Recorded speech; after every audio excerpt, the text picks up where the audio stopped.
Right, so it's been a while. That sounds like an ex-lover or something, doesn't it? Yeah, it's, what are we, probably maybe 6 weeks since the last video, I guess. It'd be a while. It has been a while, hasn't it? We've had a bit on, haven't we? He has. So we're actually post-NEC. Yeah. So yeah. we did this before the NEC and it didn't quite go to plan. We had, New camera and he cocked it up. we had some technical difficulties, so this is... Take two. Yeah, so this is the second attempt. So we've roped in the younger generation. She's over there, she's hiding. And hopefully it turns out a bit better. Yeah, well, it can't be much worse, can No, it? so what we thought we'd do is just run through, obviously we're probably, what, 40 videos in now, aren't we? Something like that, yeah, fair way, yeah. So we thought we'd just go through all these comments that we don't... It's difficult to answer questions on YouTube because you can't really get across what you want to say. It's just sentence here and there. Yeah, it is, isn't it? And to be fair, I think it's just a bit nicer if we do a sort of more of a personal reply to some of the questions. So we'll do our best. We obviously can't answer every question. We aren't specifically picking anything, are we? We're just going to randomly go through them, aren't we? Yep. And pick some at random. Otherwise, you know, people, they didn't answer my question, so apologise, we can't answer them all, but we're just going to pick random ones from different videos and just a bit of feedback, really. Yeah, so like I say, we've opened up our comments section on YouTube, so they are all various different videos, comments on different videos, because people do still watch. I mean, that's one of our most famous one, the RS500 or 3-door Cosworth. We've had, how many views we had on that? About 6. We've had 68,000 views. Oh, it is our best one, Yeah, isn't it? so we're still getting views on that now. So some of the comments will be from that video, some will be from the barn find, some will be our day-to-day weekly roundup. So let's make a start on this one then. What's the first one that we're going to go with is... hang on, go back. Why is Paul so much better looking than Steve? We said we weren't mentioning that one. Oh, right. So what is the first one? It's hard, isn't it? Because you have to read them to pick them, don't you? Yeah, that's it. There we go. How much power do the standard fuel lines support? Good question, really, because there is cars out there that are running 500 plus horsepower with standard fuel lines on. So ideally, I would say you want to upgrade, and we put like a -6, -8 fuel lines on the race cars, or like the 500 that we're working on at the moment, my old one, that's been upgraded to twin fuel pumps with -6 2 feeds in and then a -8 return. So I have seen them with standard, but that is what we would go for if you're going to do it. So let's have a look at what else we got. It's hard. You'll have to forgive us as well. We can't mention names on a lot of them because obviously, as you'll know on YouTube, that people don't actually have a name. They just have a made-up thing, don't they, really? This is a good one from Neil Busk. Do we do a merchandise line?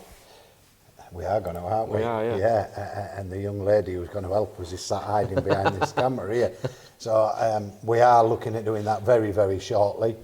An online shop where you'll be able to, you know, jackets, hoodies, t-shirts, various things, and we'll add to it, and then we take off what doesn't sell, I suppose, if you will. Yeah, we were thinking, like for example, when we did the barn find car that's down there, we'd do a barn find t-shirt. Yeah, just a standard round neck t-shirt. The standard these will always be there. Just a bit of dust on the arm and a moth hole in it.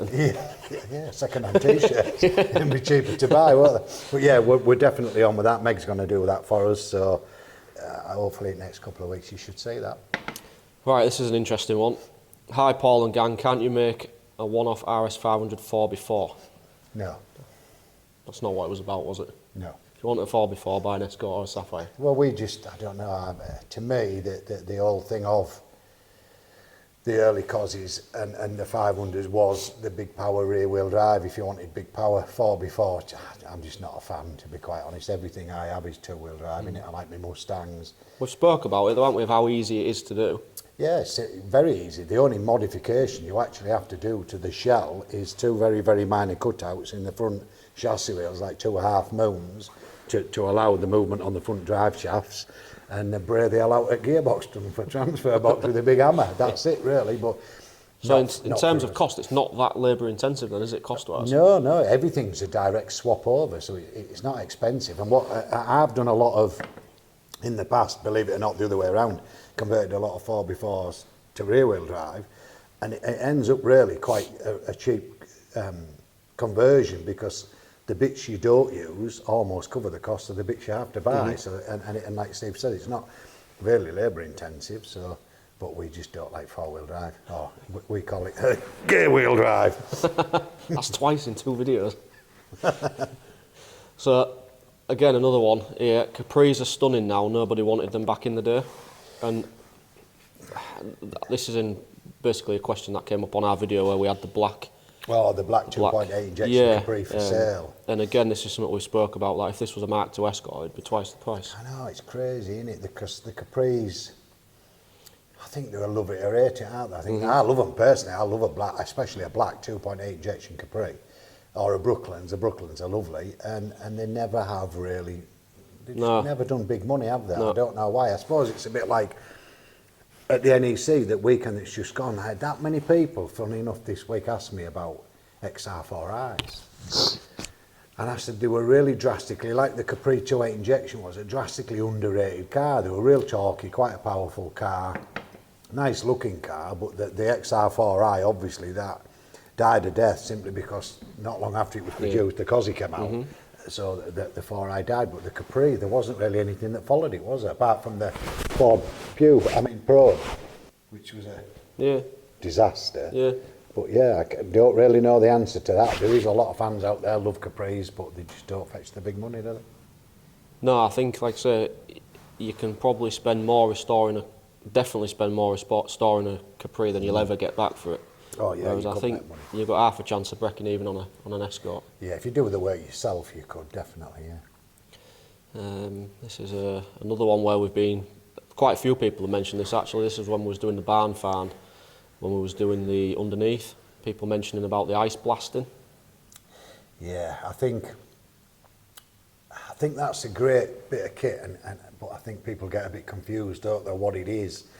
Ice blasting's all right if you've got something that's mucky, you know, modern car, a new car, or an incredibly low mileage car, and you just want to get the road muck off it, dust and grime. It's fantastic, isn't it? I think people get a bit confused that the cars we're doing, a 35-year-old, cleaning them won't help. You know, a steam cleaner will do as good a job as what an ice blaster will. The only good thing with the ice blasting is you can do it easier in situ. Yeah, it doesn't, like if you even aqua blasting, you've got a risk of grit getting where you don't want grit, whereas with the ice blasting it just evaporates. And yeah, it is good, but it's only suitable for low mileage mint cars. Yeah. It's not good for what we want, really. So this is another question on the barn find, and this was asking on, was they called 500 because that's all they made? As in, did they only make 500 of them? Yeah, that's one of the major. That's all. Every video we do. Yeah, is there only 500? That's exactly what there is. There was exactly 500 made. No more, no less. We see it on the internet all the time, don't we? There was 510 made. There was 499 made. There wasn't. There was exactly 500. And I'll tell you the numbers while we're on. There was 52 in Moonstone Blue, 56 in white, and the white ones include build numbers 1 to 4, which were the 4 prototypes, so they're included, and then 390, I always forget this number, 392, the remaining were all black, so there was exactly 500 made, no more, no less. And they were just basic Cosworths, were the Cosworths that they pulled off the production line and sent over? Yeah, there were. There's another thing people don't realise, the RS500s were part of the original 5,000 and odd 3-door Cosworths. They were just pulled off the assembly line, the last ones, and sent to Tickford as a complete car, finished, and Tickford did the conversions. Let's have a look. Oh yeah, then. So this is, pull some comments off our when we did the comparison between the Escort and the Sierra. What we got? I know there's definitely some on here. someone here saying it's basically illegal cut and shut. Well, it is, Not isn't far it, off really, with when that you think comment, about really. Yeah, it is, yeah. There's no more to add to that, because it is, yeah. Just a lot nicer done than most. Yeah. Question here, well, it's not so much of a question, but a statement basically saying that they never knew that Carmen built them. Same builder as the old Corrado. Yeah, I don't know about that one. I No. didn't know, but yeah, Carmen built the shells for the Escort Cosy. Well, this is one. I think we actually tried to answer this one on our video. That didn't end up being a video. Because you cut it up. Yeah. Always wondered, was the RS 2000 Mark V 6 Escort same as the Cosworth shell, apart from the arches? No, it was a front-wheel drive shell. I don't know a lot about them, if I'm brutally honest. I think, I don't know whether they modified the shell or not. No, because I wasn't sure whether they'd brought a fully built Escort shell and cut the floor out of it, or whether they brought a Sierra floor pan and then put it together in a jig with all the panels and everything and ended up with a full shell. What's that on the Mark V 6, did it say? Yeah, on the Mark V 6. Yeah, but that was a front-wheel drive car, wasn't Yeah. it? With a transfer box in the front, wasn't it? Was it? It wasn't a rear-wheel on drive. On the RS 2000 4x4, it was like a Mondeo 4x4 transfer case. Ah, right. So it was transverse mounted. Yeah, front-wheel like drive. an Evo type thing, yeah. So in theory, Yeah. the shell could have been a standard front-wheel drive shell. Yeah, it was, couldn't yeah. it? Yeah. So yeah, Yeah. But I think what he's asking is, was the Cosworth the same as a Mark V 6 Escort? So no, it wasn't. No, it was a completely separate shell. And like I say, we spoke about whether because we've never seen it. There's not really any photos about, is there, that says how they put them together. No. So we don't know whether they just got a front-wheel drive shell and chopped the floor and chopped them about, or whether they started from individual panels on a jig. Yeah, I would. Yeah, it's a shame that normally Ford have always released build photographs, haven't they? There's plenty of the RS200s, etc., but none I've ever seen of the Escort Cosy shell being built. So it'd be nice if somebody's got some or knows where they are. Yeah. Send us them and we can flog them. Yeah, because I get someone mentioning here that the engineers put 4x4 SAF bits into a Mark IV Escort. Now I have seen that car. Yeah, it's they did a white one. Yeah, I that think was at it's the got Borum. RS2 200 wheels on it. Yeah, it did. Yeah, white ones. Yeah. That was a one-off built prototype. That wasn't it? Yeah. So let's have a look at another video. What we got? Let's have a look at the one owner. There'll be some questions on that one. Yeah.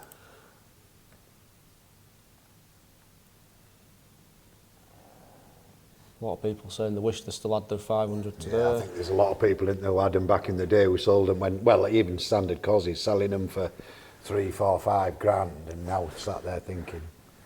But we've all done it, haven't we? Yep. There we go. Look, what's the liquid we're spraying on the engine bay before steam cleaning? All right, that was just nothing other simpler than what we call TFR, traffic film remover. There was a few comments on that, and we noticed, oh, you shouldn't use this, you shouldn't do that, etc. But bearing in mind, we were stripping the car down anyway to replate bits and pieces. It didn't matter. I think the writing what they said, the TFR can stain things and watermark things, but it wasn't an issue because we were stripping the car anyway. Otherwise, we wouldn't have used it. But No.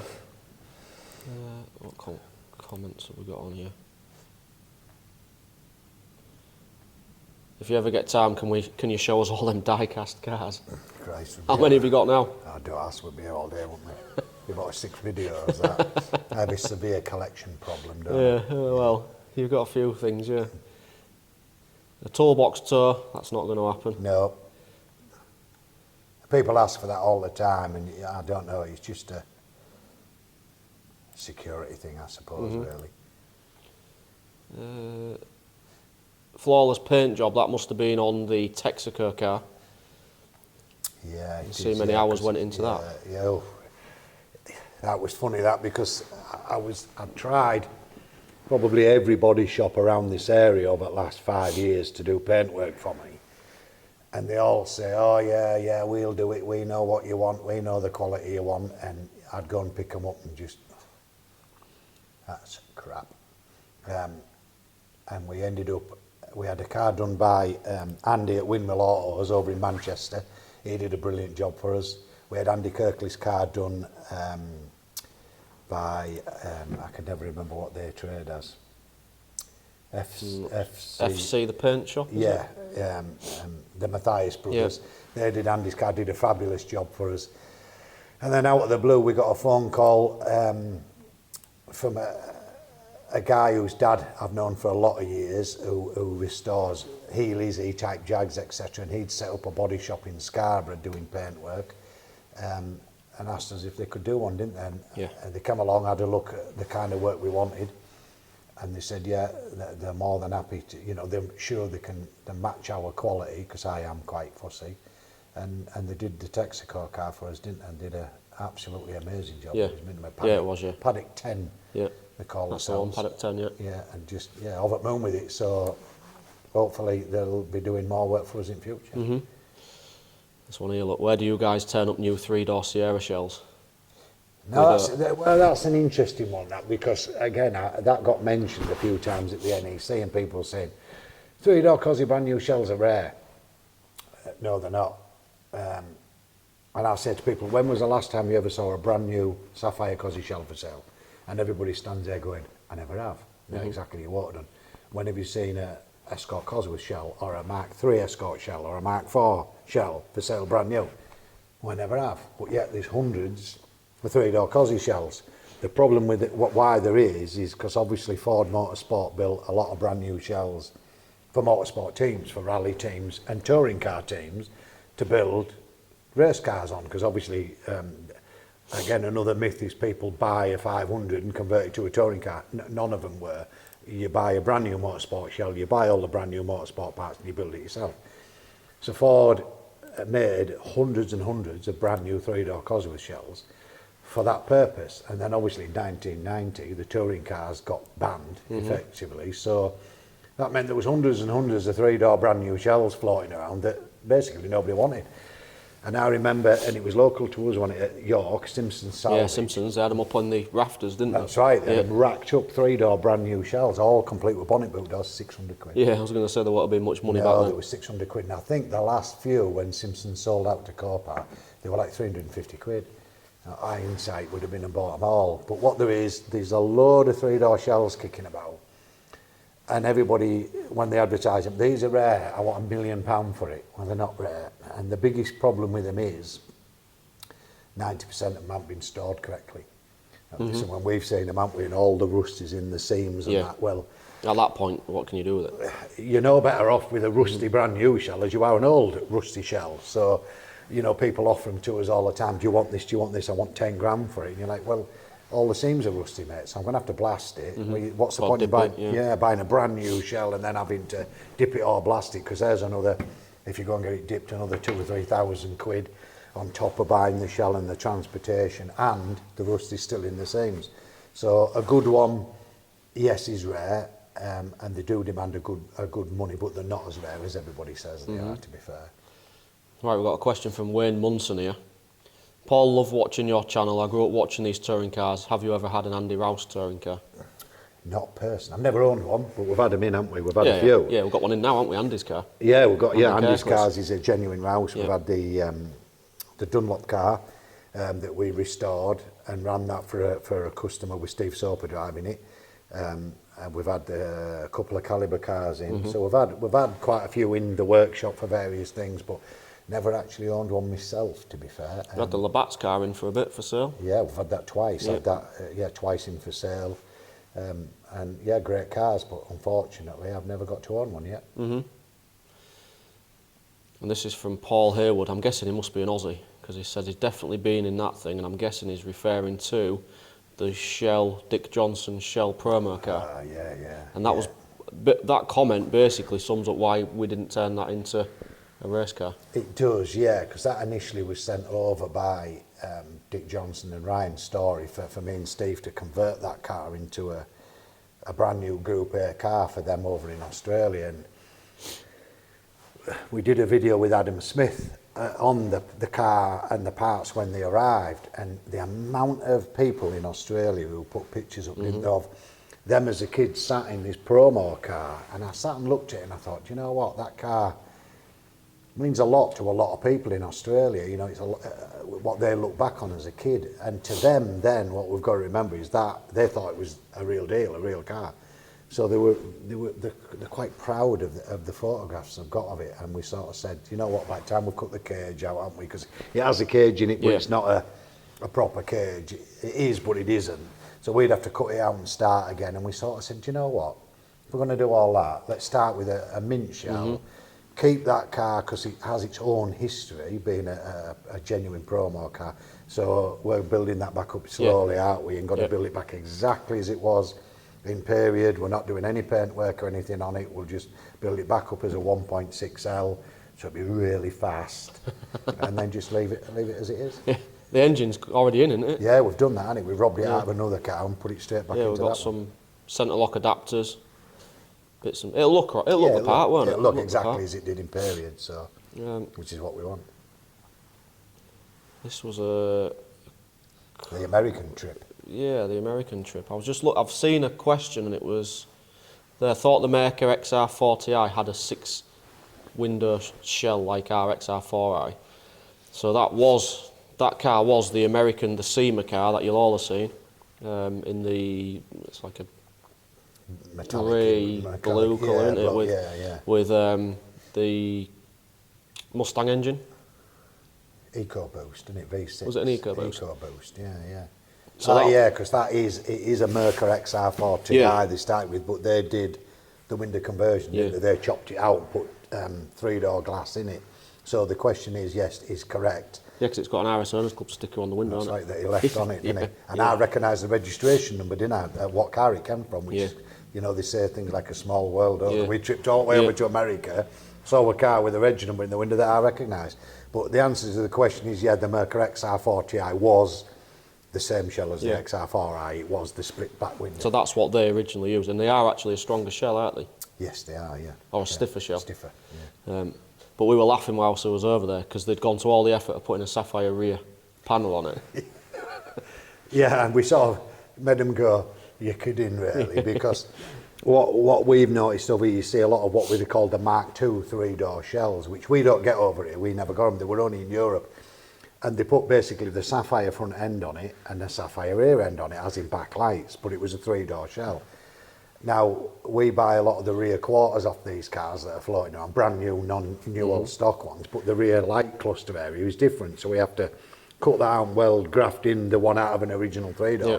Well, they'd gone to all the trouble of doing exactly the opposite. They'd got the original 3-door rear end and cut it all out and grafted in bits of a sapphire back end to put the sapphire backlights in. They were well chuffed with it though, weren't they? They were over the moon, weren't they, till we told them he could have just put 2 rear quarters on off a Mark II 3-door and it would have saved him a lot of hassle. And it was like, you're joking. But no, we were impressed with that car. Yeah, it was nice. Nice thing, yeah. You know, the purists obviously hated it, but the attention to detail and the quality was phenomenal. Yeah, it was, yeah. And yeah, nice really nice thing, nice yeah. So this is David Palmer, a bit surprised that the crankshaft, piston and com rods are not strengthened for the extra power in the 500. So that's a question on our RS500 3-door comparison video. Well, the funny thing is they are. What he doesn't realise, David, is that all them internals were strengthened up for the Cosworth anyway. So the Cos, he had a 9-bolt steel crank, he had steel con rods. So he's right in respect that the 500 wasn't upgraded from the standard 3-door, but it didn't need to be, basically. I think what a lot of people maybe don't realise is that the Cosworth engine was the intention of the Cosworth engine was a race car. Yeah. Until Ford said, let's put it in a road car. Exactly. So it's basically a detuned race engine. Exactly what it is, yeah. Which describes it perfectly. Hey, you're smart, aren't you? Sometimes. Hey, just come out with something decent every now and again. Yeah. Now, there was a question on here saying what was done different with regards the touring car engines. Was it the same crank? Was it the same rods? Was it the same pistons? It was, yeah. Basically, if you, like Steve quite well put before, the Cosy engine was basically a detuned, full-blown race car engine. So the RS500, everything that came in that car as standard was exactly the same as what was fitted to the touring cars. The only thing you had to do was a little bit of head work, some slightly different pistons, low compression pistons, connect the other injectors up, but you already had the big front mount intercooler, that we call the RS500 intercooler. That was already on the car, the bigger boost pipes, the bigger airbox, blah, blah, blah. And that's what made it such a brilliant car back in the day, was you could buy an RS500 and for an incredibly small amount of money, you could have 550 horsepower. And that's, I think, why so many of them ended up modified. Yeah, Wasn't it? That it was just easy, wasn't it? Yeah, it's so cheap. And now we're spending all people's money putting them back to standard because so many of them were heavily modified. Yeah, we get a few through here, don't we, that Yeah, people we do. want, instead of throwing away the original airbox, people are now hunting high and low for an original airbox. All the ones paying good everybody money. threw it back at Gary's till the missus threw it out, and now they're paying £1,000 quid to get it back. Yeah, there's one from a fella called Craig asking what fuel pressure regulators do we use when replacing the original? I don't actually know who made the first one, but they're we buy them from Graham Good Racing. There's a few suppliers out there, but we get most things from Graham. They don't actually have a manufacturer's sort of name on them, so we can't really help with that, can we? No, but we put one on everything that comes through here pretty much, don't we? Yeah, everything, just because the modern fuels rot the diaphragms in them old fuel regulators, so it's the only thing really that when we finish now, you lift the bonnet, you can see isn't original, but I think people understand the reasons behind that, though. they'd rather have and it looks similar, doesn't it? It's not too bad. Yeah. So this is Alison Squires commented that the Cosworth rocker cover must be the most recognisable of any performance engine. I say that's a fair comment, that, to be fair. I think it's a brilliant comment because, to be honest, I remember when Cosys first came out. To me, when you lifted the bonnet and you saw that twin cam, looked nice because it was a square and flat. When everybody was so used to the Pinto engine, weren't they? You saw this beautiful finished rocker cover, and like you say, I don't think anybody would look at that rocker cover and go, I don't know what that's. No, it's just instantly recognisable. And I love it, and I think that was one of the biggest shames when Ford went onto the small turbo Escort Cosworth, because they took away that beautiful rocker cover and put that horrible dome-shaped thing on that was just typical of late 90s and making everything plastic. And you can change it back, can't you? But does it only pick up on 6 bolts or yeah, something? that's right. But you can put the older one on. What else have we got? Now I'm going to ask you a question because I've just seen something about DJR. But if you had to sell one of them, the Bastos or the DJR car, which one would be out the door? Honestly, that would. I honestly can't answer. I don't know, because they're both. I mean, basically, the DJR car was an Eggenberger spec car anyway, because Dick Johnson was very clever in. We've said this in videos before, haven't we? That Dick was clever enough to look at what everybody was doing, and did some of his own things, but picked the best of everything. Like he went onto the Bosch engine management system, which was the best you could get. He went onto the Eggenberger suspension, which was the best you could get. We've highlighted how his fabrication on the shells was. He had some very clever ways of fabricating the shells. So the DJR car, iconic livery, fabulously built car, great history, great driver, legend, obviously Dick Johnson. But the Bastos car is an Eggenberger car, and when you say that to anybody, you don't really need to say anything else. And that's not taking anything away from a Dick Johnson car or a Rouse car, but the Eggenberger cars were works cars. The quality of the build was second to none, wasn't it? So they started off the Dick Johnson cars as normal 3-door Cosworths, didn't they? And then were then turned into the RS500 and then the Evolution rear arms, I'm guessing. That's right, yeah. They upgraded them. They were basically a Rouse kit when they started, but famously Dick Johnson had a bit of a fallout with Andy Rouse and called him all sorts of names publicly. And some would say deservedly, I would. And then obviously Dick saw the development of the cars and selected all the right bits to improve his car. And the only thing I will say is Dick Johnson is known for building the fastest RS500s ever built. Yeah, I don't think even the current Bathurst cars are not going quite as quick, are they, as the 500s? No. But I can't answer the question, though, the original question. I just honestly don't know. I think if one had to go, I think the only way I could actually do it is probably put them up both for sale and see whichever one sold first. But I hope that day never comes. To me.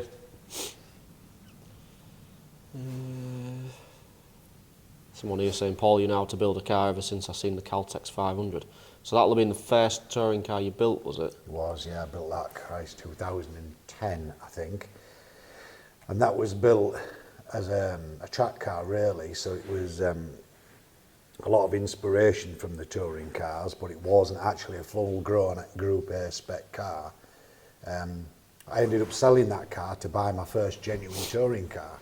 I sold it to a very, very good, one of my best friends who sadly passed away a couple of years ago. And I ended up buying it back off him, didn't I?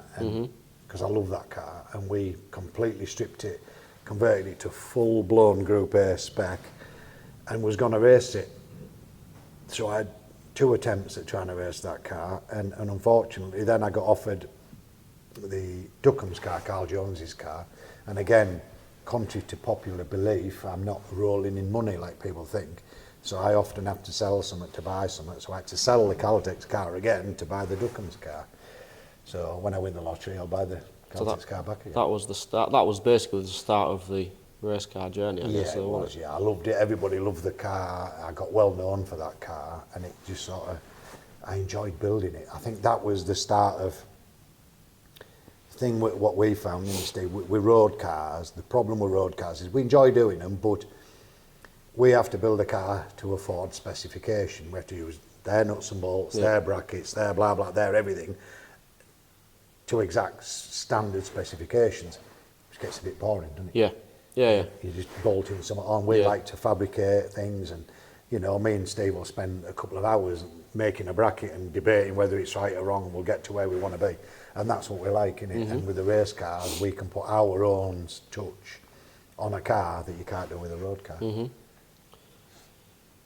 So, just looking through the questions again now. I suppose you best tell us where you think the values of these 500s are heading. Well, they've gone up and up and up, haven't they, now for 20 years. But with everything that's going on in the world at the moment and the interest rates going up, we have seen a bit of a stall in prices, and I think it was due anyway, wasn't it? We've spoke about this with a lot of people, haven't we? It was due simply because of during COVID, everything just absolutely went crazy. Watches, cars, motorbikes. Well, I think as well, because people couldn't go out and spend the money, they had a lot more sat about. There was loans at cheap rates and bits and pieces, and everyone thought, well, I'll buy an investment and maybe spent a bit more than. Well, I think it was free money for a lot of people, wasn't it? And even if people didn't get any handouts, they were getting furlough money, which was basically what they were earning anyway, and they couldn't spend it. So all of a sudden, their bank accounts were going up and up and up. And another point that I made, and people thought, I never thought about that. COVID frightened a lot of people, thinking it gave us all the reality that we never know what's around the corner, do we? We could be dead tomorrow, as the saying goes. So I think people sort of sat looking at their bank account and thinking, you know, a reality check is you don't know what's going to happen. So I've always wanted an X or an X, so I'm just going to go out and buy it. And because everybody wanted to buy, the prices shot up 20-25% on everything. And what's happening now is I think there's just been a reset, haven't there, back to pre-COVID prices. Yeah, that's it. Everything's now at the value it maybe should have been. Where it should be, you know, the COVID sort of inflation has now gone. So really, in theory, I don't think prices are actually dropping. They are, but they're not. They're just going back to where they should be, really. So I think they'll level off for a couple of years. I think once we get sort of settled again, they'll do the usual, start to creep back up. But for now... Do you think we'll get to a point like you have with... If you look at like the MGBs and stuff like that, they're not going up in value anymore because the people who want them are at an age where they want to get out of them. Yeah, we've seen that now. I mean, you can't see them on camera, but there's 2 motorbikes in front of us now, isn't there? That I collect. I like British old racing bikes. Now, these bikes here are a perfect example. You know, there's a Manx Norton and a Matchless G50. Now, these are 1959, 60s racing bikes. These have probably halved in value in the last 5 years. You know, Manxes, when I first started showing an interest in them, were 30, 40, 50 grand, same with the G50. Now, you're lucky to get 20 grand for one. And it's because, as Steve says, that age group of people that had them, that rode them, that, you know, that love them, are all in their 70s and 80s now, when they're either passing away or they're getting rid of their collections before they die. Yeah, I think people who've bought them for a pension fund are going to hit 65 and want the money back out of them, Yeah. so they can enjoy their retirement. So That's they're, right. they're offloading them, and then that floods the market, doesn't it? Well, the thing is, I think because the next generation below them is, because people have kept them too long, the next two generations below that are now at the age where, I think when people get to the late 40s, they get that a bit of extra income that they can spend. They're too young for them, so the prices have dropped a lot, and that happens to everything eventually. Yeah. doesn't it? If you look at our analytics, we don't really have anybody below mid-30s No. watching our videos. Only if they're watching it with a dad. Yeah, I mean, if we were building Fiestas with pops and bang maps or whatever they call them, we'd get loads of views, yeah.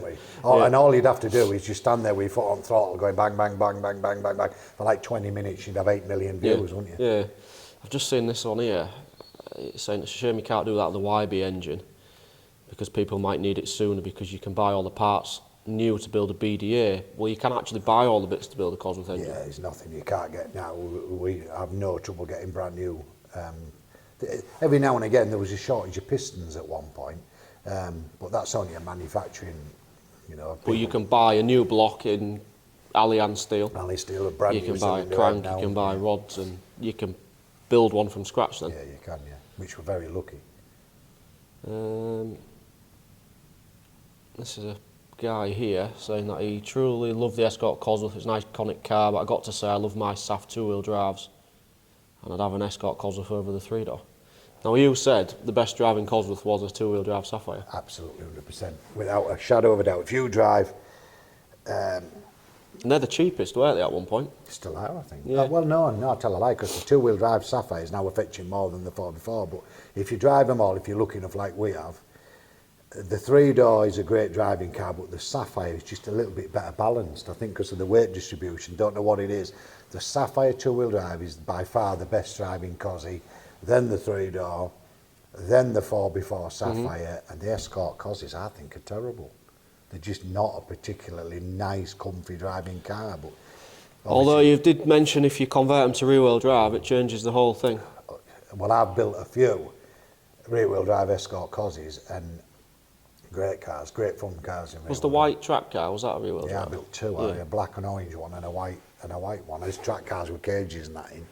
Brilliant cars, and funny enough, quite difficult to actually get them sideways, and there's only a very minor difference in the wheelbase, but an Escort doesn't have. I think the other thing as well with the Escort is you can get the big 18-inch wheels in an Escort Cosy, so you get better more grip, shorter wheelbase, but yeah, great car. Shame they never built one rear-wheel drive, really. Aquati shell. So that someone must have spotted it in the video again when we've been outside doing bits and pieces. Guy asking from South Africa, is that the Aquati shell that you have?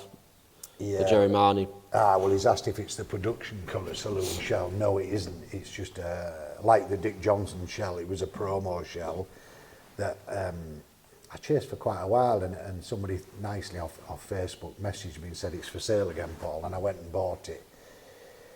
And that's on the list, isn't it? Yeah, there's a few on the list, isn't there? Big list. It's massive. Somebody here saying, and don't matter how many videos you put up of a Texaco car, someone always will mention the illegal front wings. Funny enough, I was actually with Steve Soper yesterday. I was at Donington with him, went for lunch, and I mentioned this. And obviously, as you can imagine, it irritates Steve quite a bit, because he won Bathurst in the car that was later deemed illegal, and it baffles me, it really does, because them cars, as Steve said yesterday, raced all over the world and never ever got protested, never got pulled up by any scrutineer anywhere in the world. Went to Australia, and all of a sudden them front wheel arches are illegal, and no matter, again, I can't help myself, you know, I comment don't I? And every time it comes up on the internet, they ran illegal front wheels and that. They didn't, because the Eggenberger cars actually ran a 16-inch front wheel when everybody else in the world was running a 17-inch front wheel. The Eggenberger cars only had a 16. So why would you make the wings illegal and cheat to put a smaller wheel in? That on its own tells you that they didn't. And Steve's exact words to me were, we knew before we went. He said we'd already been tipped off. It was already spoke about worldwide that nobody is ever going to win Bathurst that wasn't born in Australia, or at least drove for an Australian team.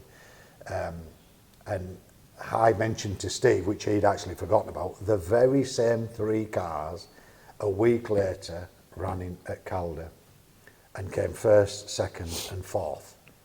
And nobody batted an eyelid. Nobody criticised, nobody said they were illegal, they gave them the trophies, everything was hunky-dory. These are the same 3 cars that got disqualified at Bathurst. So I've not watched the race, but did the commentators not mention something previous to it? Well, I actually mentioned that to Steve yesterday, and he'd never heard about this. Now, halfway through the race, you could tell something was going on, because halfway through the race, they made a big song and dance that the fuel was illegal in the Eggenberger cars, that they'd done a test, and it blew the hydrometer off the scale. So they'd taken all the fuel out of the pit garages from Eggenberger, taken a test of it, gone away and tested it, come back and said, well, it is just legal. Well, everybody's fuel is just legal. Nobody's going to go, well, I tell you what, let's cover our arse and only run an 95 run instead of an 102. Yeah. So that was, I think, what they were trying to do. They were trying to sow a seed where that they were cheating, just to make it look better. And I said to Steve, if you watch the Bathurst video on YouTube, which funny enough has actually been cut short now, I don't know why, but I've got the original. And as Steve's driving into the shed at the end, well, what we call Park Fermi, they had a big shed at Bathurst where they drove all the winning cars in, and then obviously the scrutineers went round them again. As Steve's driving in real slow, the commentator turned round and said, wouldn't it be a shame if them cars were now deemed illegal? And I just think, and I remember the first time I heard that, I had to rewind it and listen to it about 5 times and think, what a statement to make. Why would you say that? It just, and then guess what? They were deemed illegal. But there we are. Was Steve bitter? Not And really. that was history. Yeah, and Steve wasn't bitter about it when I spoke to him. He just shook his shoulders and went, we knew before we went, and it turned out to be true. So here we go. What did Tickford do with the 500 engines that they took out the standard 3-door Cosworths? They went back to Ford, and they were all put in the very early 2-wheel drive Sapphires, which the only thing I would say is I'd be interested to try and find one of them, because another one of the things with the RS500 that people don't realise is, obviously, we mentioned earlier, it left the factory as a standard 3-door. The original standard 3-door engine was taken out, and an RS500 engine was put in, but they never changed the logbook. So if you look at an RS500, the engine number that's on the logbook is actually the wrong engine number. That's the one that matches the chassis number. And them engines were then put in the early Sapphires, and I'd like to see a logbook on an early Sapphire. So some Sapphires might never be a matching numbers car. Yeah, because they didn't change the 500 logbooks, so did they bother to change the Sapphire logbooks? It'd be interesting. Because, and again, another myth for people is the RS500 does not say RS500 on the logbook. They never changed it, so all it says is Sierra RS Cosworth.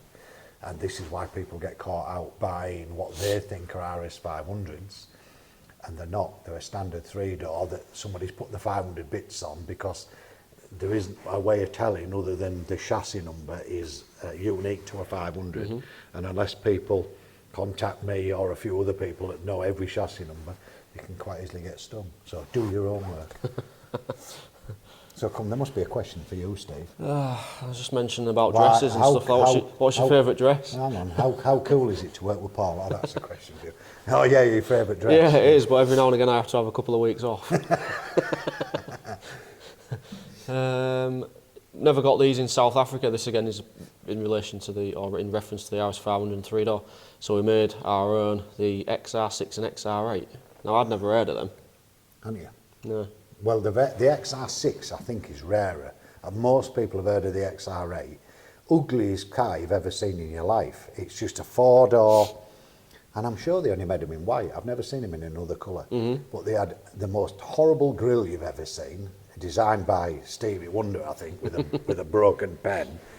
And then the front wheel arches, it looked like they'd gone to Alfred's, didn't it, and bought these you know, like Richard Grant body kit and just clagged it on and gone, yeah, that looks great. But great car, I think they're great because of the V8, because obviously we never got anything with a V8 in England, did we? Because we're too boring. Yeah. No, there's no questions for me. There's got to be. There was a question somewhere asking about About you wearing dresses. do I have any old Fords? He has some old shit.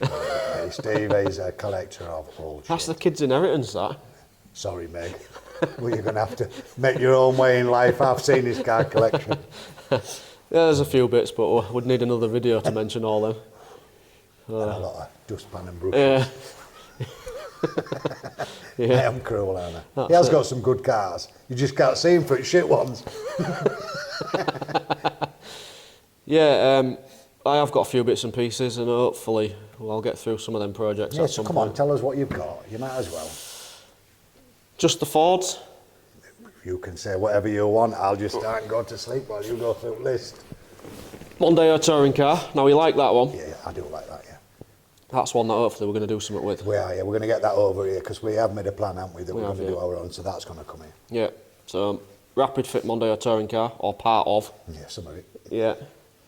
Another touring car that's probably 90% there, or I have 90% of the parts for it. Peugeot. Yeah, there's Steve Soper's 406, but not his favourite car, so I'll not mention that. I did warn him. I said to him, if you mention to Steve Soper that you've got his old Peugeot, the politest thing he'll do is roll his eyes. And what did he do? So mention something He said, about I hope they gear it. That was it, yeah. Yeah, Steve's typical polite way of insulting you on it. Yeah, I hope they give you it. A couple of XR4Is, Escort Turbo that I've had since I was 18. Probably haven't driven that for... Since he was 18? Yeah, best part of 10 years. I did put it up for sale once. And I think, and my dad, he's stood down there. How much did I put that car up for sale for? £3,000. So that's how long ago it was, because I put it up for sale for £3,000. Now he'd take £3 for it when I see it. And it was, I don't know how old I was, probably 22 maybe. Megan will have been 1. And I thought it's time to get rid of it. They're unreliable, put it up for sale, and then I had people ring up and I just never sold it. So I've still got that. That's still in the garage. And the reason I don't sell anything now is because I had a D-Reg Series 1, non-custom, which are pretty rare. Car, yeah. Pretty rare. And I sold that for £800 to buy my Evo. I'm saying nothing about that statement. So yeah, I've still got the Evo 6, an Impreza 205 dimmer. Dumber. Loads of stuff. I'm not I've mentioning got a lot all of of them. cars, I've got a lot of cars, haven't you? yeah. You've got a lot of cars. A lot of projects. Yeah. We'll get around to them one day. Yeah. So keep watching our videos till we're 107. You might see You one finished. of Steve's Yeah, finished. yeah. No, I think that's probably, we've answered enough questions there, I I think. think so, yeah, because we could go on forever and a Yeah, day, couldn't we? But yeah, no doubt we'll get a load more questions off the back of this. Well, yeah, but we can do another one at a later date, can't we? Yeah, so I suppose if you want to round up just where we're at, I guess.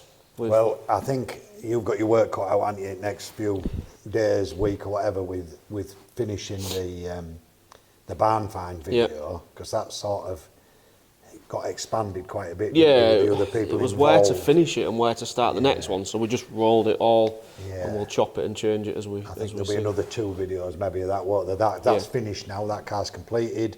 We handed it back over to David, the owner, at the NEC last weekend, which again will be in the next video, or maybe the next video, depending how much, because we have got a lot of footage Yeah, we have, that yeah. you've got to do.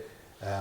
So We've got a bit from when we went down to CMS detailing. Porsche, Yeah, we've got some videos Me, from there. luckily driving a Ferrari 3 times. It was. And he enjoyed it. I did, yeah, and it was cool because we did quite a long drive in it, and what happened to it first one? Oh, it just You kept pressing stop on the No, I recorder, didn't, so you got honestly. another go in it. It went off, and we got back, and we've been out for like 3/4 of an hour out with this Ferrari, and video had gone off. So we went out again, pulled back in yard, battery went flat on phone, and it never saved it. So I had to go out again. It was terrible, as you can imagine. Yeah, so- Getting told take my Ferrari out and thrash the living So daylights. you went through £100 of Shell super unleaded, At least, trying to get 3 minutes of video But footage. I didn't put it in, so I'm not bothered. So yeah, we've got that coming up, and then it'll just be bits and pieces going on in the workshop. Yeah, because we finished a few cars since the last one, haven't we? So we can update them. So And we really need to get on with that Duckham's car. yeah, we do, because the race season started. So we will be on with it. Well, in fact, Revin Kevin's here tomorrow. It's Friday today. It's Easter. It is Good Friday. Good Friday. So Revin's here tomorrow. So me and Revin are going to start taking some bits off it, and hopefully get it done. So there we go. Another video. Yeah. Leave us a comment. Yeah, and we'll try and answer to it. Thank you very much. Thanks for tuning in.